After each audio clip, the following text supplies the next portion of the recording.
Hi, everyone. Welcome to Underwear News Briefs, the podcast. I am Tim, coming at you again with another podcast. And on today's show, we have Phil and Mike from Justus, Boyz. They're going to talk to us a little bit about their company, what they're doing, some of their future plans, and even what goes on at a photo shoot. So it's a really fun podcast to do. They're really great guys. And if you listen to the very beginning, we had to do it twice because we had technical difficulties at the beginning.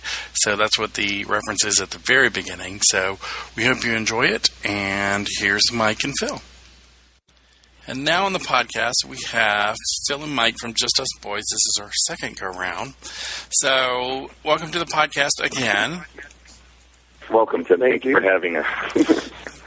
Good to have you too as well. So tell us a little bit about your brand. I know there may be people out there who may not be familiar with it. I know I've been familiar with it for a couple of years. I have your camo brief and your camo jock. So tell the people how you got started and what you offer right now. Well, as we were saying before, Tim, we started the clothing line around 2003 and 2004. And the underwear line was the first thing that we actually wanted to produce, but it was the last thing that we actually made available because our main concern was to produce a piece of underwear that was, top-notch when it came to quality. So as opposed to just throwing something out there and just getting that one-time customer and not really establishing anything that would make sure that they would want to return to us, we really took the time, almost a year actually, to produce high-quality underwear. And as a result of that, we've been happy with the results thus far as we're continuing to grow. We actually manufacture in India. We wanted to manufacture here in the United States, but circumstances just didn't make that possible or make that actually a feasible choice. So we went to India, really happy with what they came out and returned to us.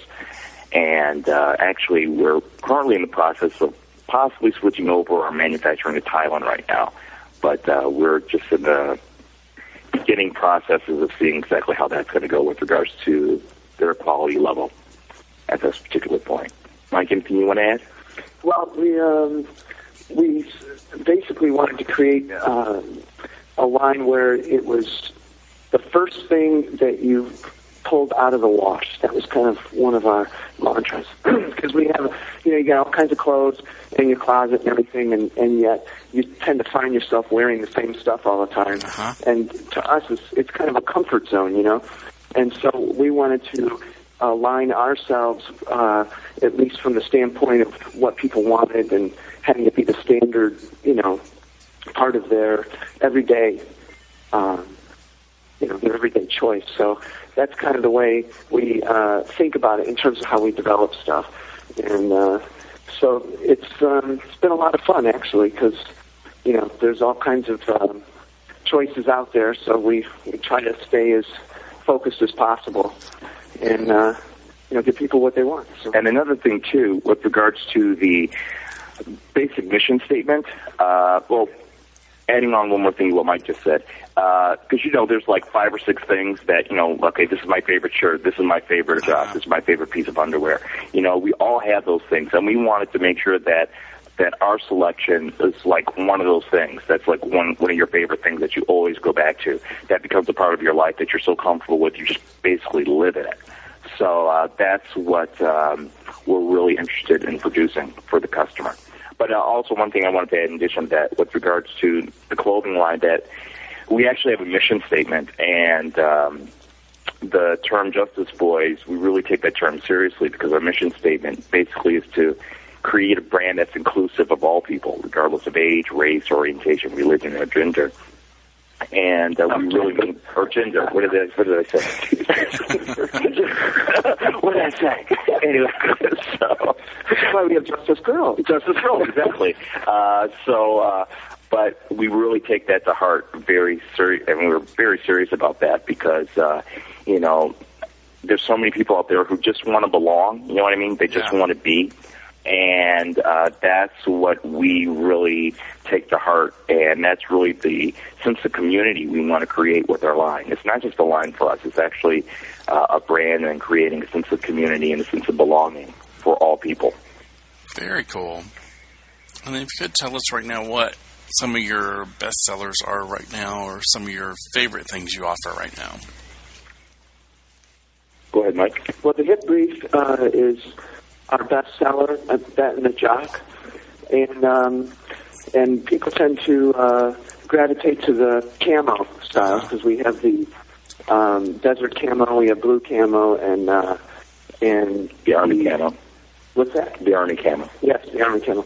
And so we tend, we always kind of carry that as part of, or we think in terms of that every time we come with something new. And so those are really our standard bearers. And then we've got the fitted trunk, which does well. We've got quite a few varieties because we have this phrase on them that we printed, which was "Boys Like It Hard," which kind of came from a song that we put together. And available on iTunes. So we had Jock Boys Like It Hard and Frat Boys Like It Hard and all this other stuff. So we thought that was kind of cool, and some people have gravitated to that as well. But we're really excited about the new stuff we're putting together because we got a couple of artists that we're working with who have, we're going to create some fitted trunks and boxers. And it's got like Joe Phillips artwork. Yeah, I don't know if you guys are familiar with Joe Phillips, but yeah, from DC Comics fame, and of course he's gone on to do his own thing, kind of a signature guy. Actually, the line is called a Signature Series. Oh, so we have Joe Phillips and also Billy Couch.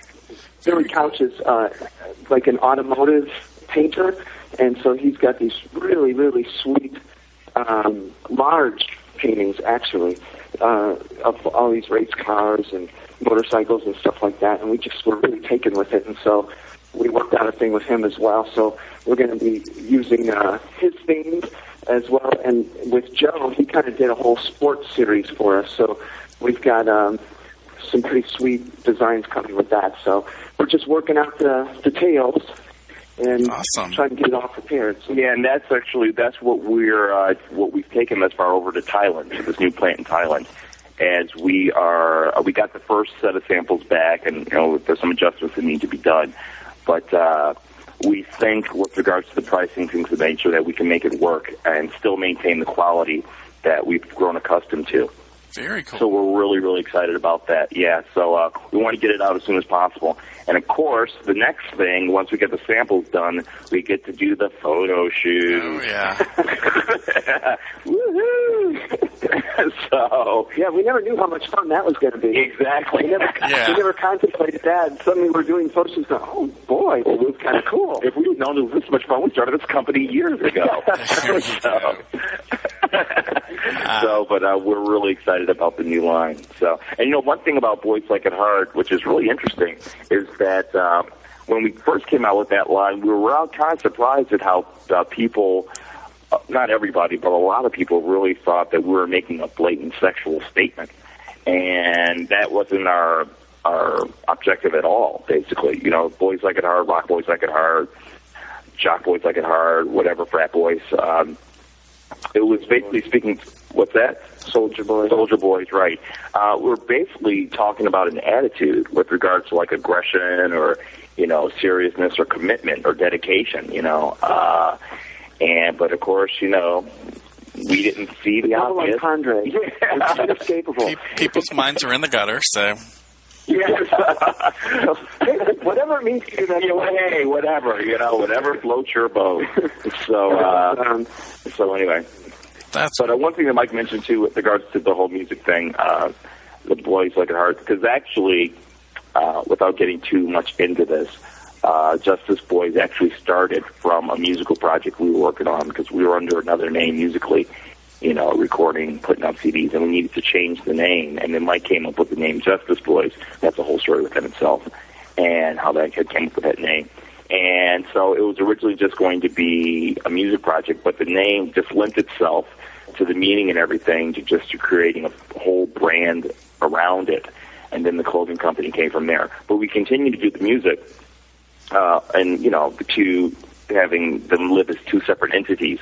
But now that we're on iTunes, and we're doing really well on iTunes with the music project under the same name, Justus Boyz, it seems to be merging back together. So very cool. So we're really happy with the way things are developing. Yeah.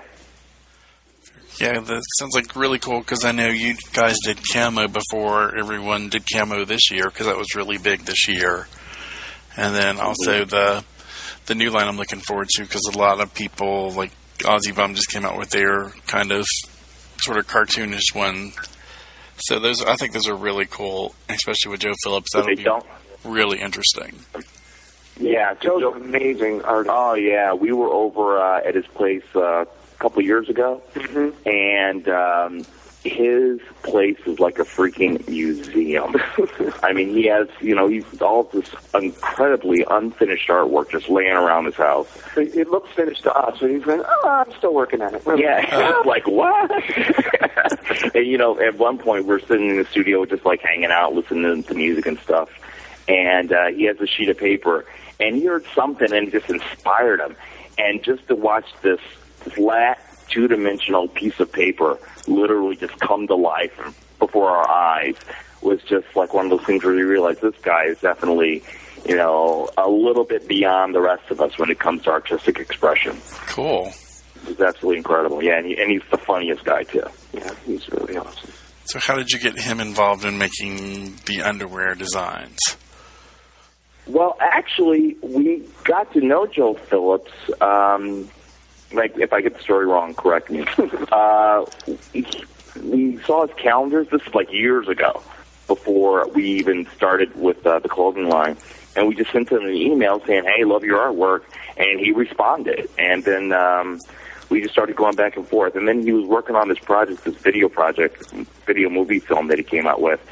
And the person who was originally going to do the theme song for him backed out or moved or something or disappeared or, was kidnapped or abducted by aliens or something. And he knew that we did music. And so he just called us up and said, "Hey, I'm kind of in a bind. Can you guys write me a theme song?" So we said, "Yeah, sure, no problem." So we threw together a theme song for him, and because we have a Pro Tools studio in our house.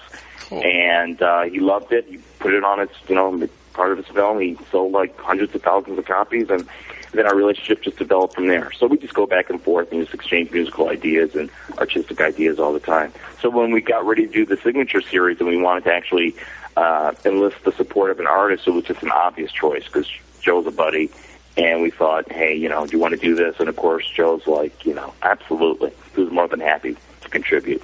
So we're really lucky to have him. Very cool. Yeah, I'm looking forward to that line now. That'll be cool. I'll have to keep my eyes open for that. Yeah. We're looking forward to it as well. So anything else you guys are working on or anything else you're doing right now that would be of interest to our listeners?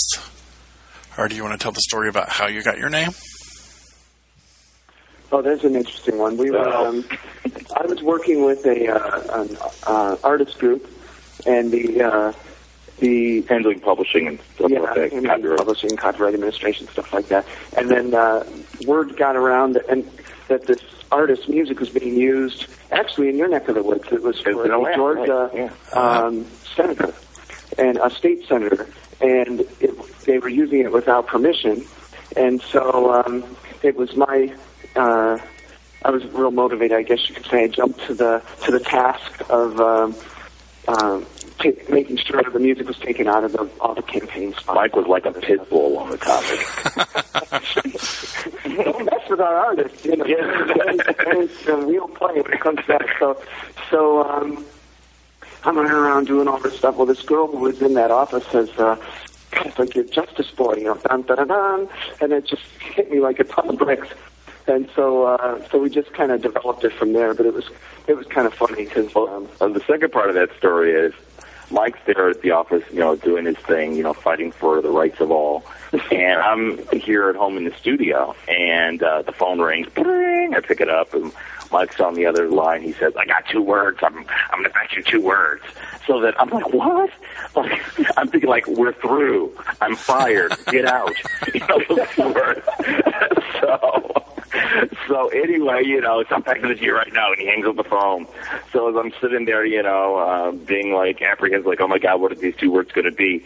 The fax machine goes off, the paper comes through, and I see these 2 words, Justus Boys, right?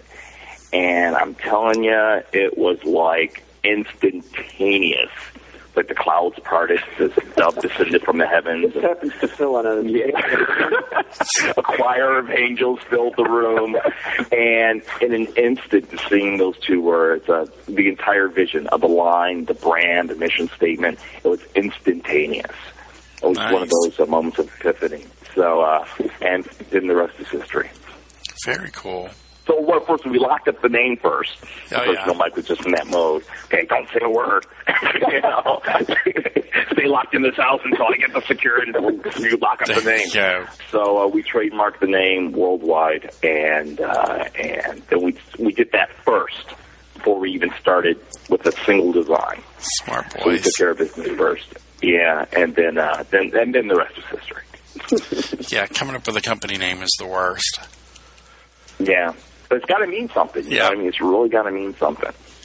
I'm trying to do that. I'm trying to do that now, and everything I want is already taken, so I'm just like, ugh. Well, as soon as you find something, give Mike a call. I think the thing is once, the more the Internet became established, I think everyone just registered everything they could think of. And I think, for domain names and stuff.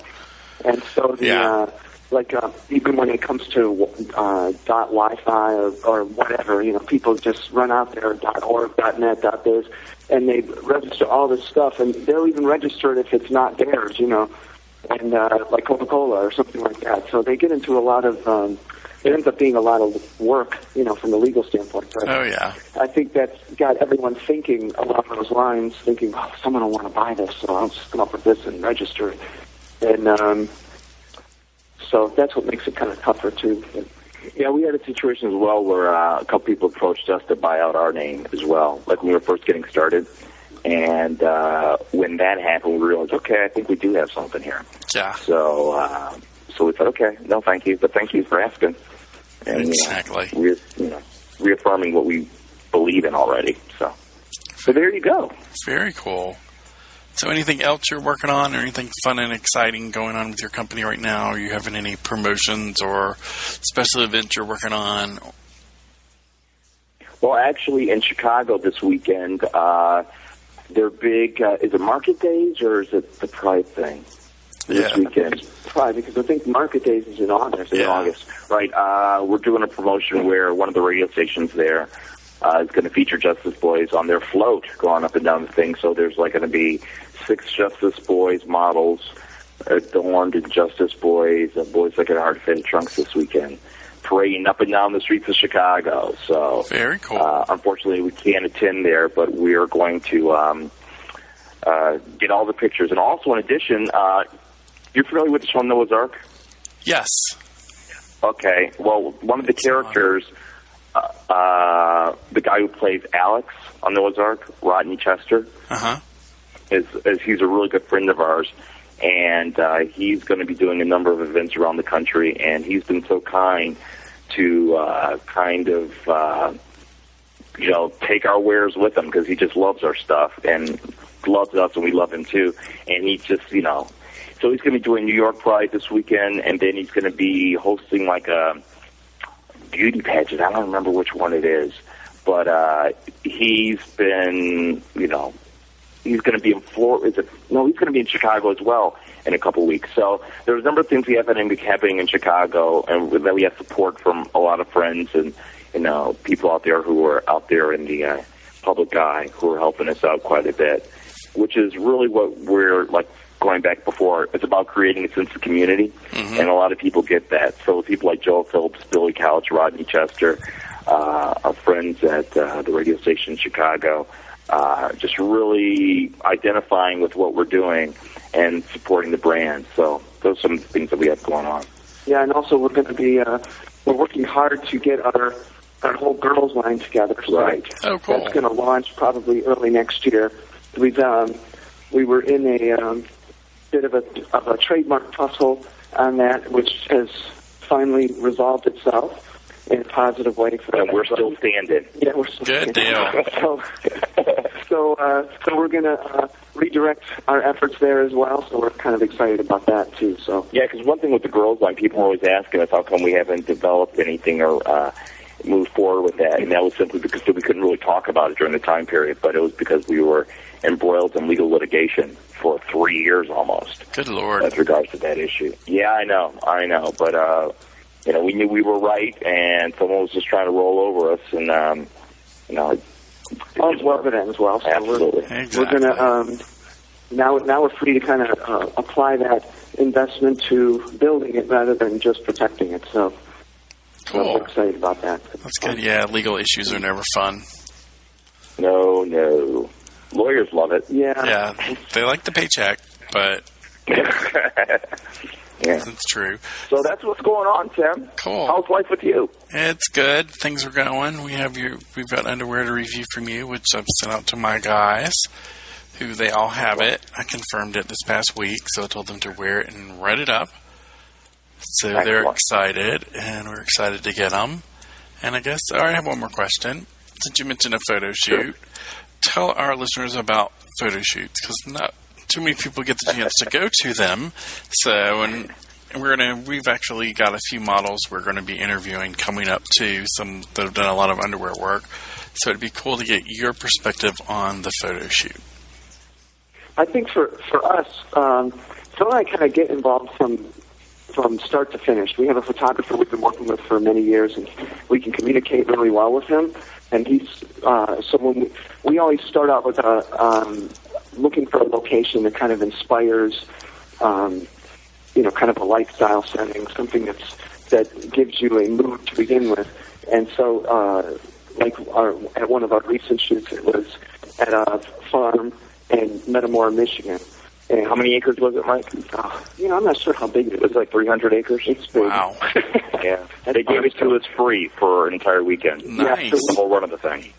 So it's like a horse farm. So we had been looking, you go through the model recruitment and stuff like that, and you go through, tons of these different, what do you call them, photos and the cards and stuff. Composite cards. Yeah, so we're going through all that and trying to select the right, combination of people and stuff. And we ended up getting a couple of guys from England to come in. And a real great part of this story is that we're sitting there working with the models, and we're about to go into this corral. And the model's, it's just built like, a tank. And he says, he's kind of getting warmed up a bit, trying to pump up a little before the shot. And he just suddenly grabs the fence and extends his body out sideways to the ground. Meaning, this is a fence that moves. It's like the Greek. And we just all, our jaws drop, and we look at him and going, oh, my God. And I'm like, can you do that again? He's like, well, sure. With his British accent. Yeah. Nice. So he's like doing this move and holding it for like 5-6 seconds at a time, and we're all just stunned. And so we got a really great shot out of that, we think. And we've used that in a couple of advertisements, and we've used that for like in-store POP material. Our photographer, his name is Bruce Giffen, by the way, local Detroit photographer who's, like Mike said, we've used him for years, and it's great how he knows us so well, we know him so well. We could just like muddle something incoherently, and he'll know exactly what we're thinking, nice. And he could set up the shot that way. So that's really nice. But one story in the very beginning, when we did our first photo shoot, we went to a talent agency, and we said, we don't know what we're looking for. We know we want, 4 models. We want it to be diverse racially, so just send us a bunch of stuff. So in the mail we get like 600 composite cards. Oh my God. And we're like, wow. Yeah. So it was kind of fun just kind of going through. It's like, okay, this is cool, And it's a really funny story. We narrowed it down. We wanted one African-American guy and one Caucasian guy. We picked the African-American guy, and so we're set on him. So it was down to picking the other guy, the Caucasian guy. And so we got it down to 2 photos, one gentleman and then a second gentleman. And we opted for gentleman B, let's put it that way. So we called the agency and we explained to them, okay, we got it down to these 2, we're going to go with this one. And the agency was like, listen, you pick whomever you want to pick. But the guy who you didn't pick has a lot of experience, and he really knows what he's doing, and, pick whoever you want to pick. We didn't know anything, so we just went with him and said, okay, we'll switch to the other guy. And so on the day of the photo shoot, Mike, you can pick up the story at this point. Well, he just, it's really amazing because we're in there, and this was at a different location. This was at a warehouse, an artist's warehouse. Uh-huh. And this was a guy who did things like he would go to a church in one of the things he did, he went to a church in Canada that was being torn down. He rented a semi-truck and got all their huge windows. Their stained glass windows. Yeah, and brought them back so he could do artwork with that. I mean, he just makes all these different, really cool, very large. Dan Nunes is his name. Yeah, and he was. We're at his place and we're setting up shots all over the place because you kind of have to be quick. You have to be real organized. You have to have all the clothes laid out. You have to know what your shots are going to be. You have to, Phil will handle, working with the model and stuff, and I'll be setting all the stuff up ahead of time, and then we'll both, kind of coordinate, build kind of a train going. So I'm hustling, bustling, getting ready, and the model's having trouble finding it. So he finally finds it, and he walks in the door, and it was like, oh my God, she was beautiful. I never felt so ugly in all my life. I was like, this is what they mean by the beautiful people. Holy smokes. I mean, his composite card didn't do him justice at all. And the agency knew this, knew that his composite card was okay, but with his experience and everything, the guy's name is Jack Taylor, by the way, and he's gone on to do... he's done... actually, he's done Ozzy Bum and Calvin Klein. He's did a thing with Britney Spears. He's done Abercrombie. Yeah. And he's been all over the place. And the really cool thing is a guy on that level, they just know... I mean, it's really... People think, you just kind of stand there, the model stands there, they're beautiful, and that's it. That's only the tip of the iceberg as to what they can do when they know what they're doing. So, exactly. You can get 100 shots in 10 minutes with somebody who knows what they're doing, and you can use all of them. And then if somebody doesn't know what they're doing, but it'll take you like 10 minutes, or takes you 100 minutes to get one shot. Yeah, just to get one shot, because they can't. Their eyes don't connect, or they just don't. It's just not natural in front of it, and. So Jackson's just amazing and a great guy to work with. And a great guy to work with, exactly. Midwest, he's from Michigan. Cool. And he's gone off, and and he'll come back, and he's always just a pleasure to work with. And and that's another thing, we really like to surround ourselves with people that are good people, because we always think in long term when we're dealing with people that we're working with. It's never like, okay, what can you do for us today? Okay, see you later, bye, kind of thing. It's more about when you trust in the journey and you kind of meet people and build those relationships, it's better to do that genuinely, to really become friends and stuff and build a life along the way, rather than just treating everyone like they're disposable. Yeah, what can you do for me now? What can you do for me, type of thing. It's totally not our attitude. We figured, if the whole thing falls apart tomorrow, that's okay, because today was great. Exactly. That's kind of our attitude. We try to live it, properly and correctly, and be cool to everyone along the way, because that's what it's all about. So, because we've been treated poorly, we've been treated well, and we know the difference between the two, and it's way better to be treated well. So it's our responsibility to do the same to people that we meet along the way. Yeah. Very cool. So there you go. Very cool. Well, I guess that will wrap it up. We're approaching close to 30 minutes. So it's a good podcast. So I want to thank you both. Was the record button on? Record button's on, and it all recorded. So it'll issue last time. So cool. So thank you both for being on the podcast. Thank you, Tim. Good talking to you. We hope you enjoyed the podcast with Just Us Boys with Phil and Mike. If you need to find them, they are at justusboys with a Z on the end.com. You can find out everything they have going on. And also find us at underwearnewsbriefs.com. And then always you can email us at info@underwearnewsbriefs.com if you give us your feedback on the podcast, what you're liking, what you're not, and two, who you want to see on it. So we've sort of inundated you the last 2 weeks with a ton of different podcasts, so hopefully we won't flood you too much, but let us know what you want to hear on it. We'd love the feedback and hope to hear from you soon, and we will have another podcast at you probably in another week or two. So have a great one, and we will talk to you soon. Bye.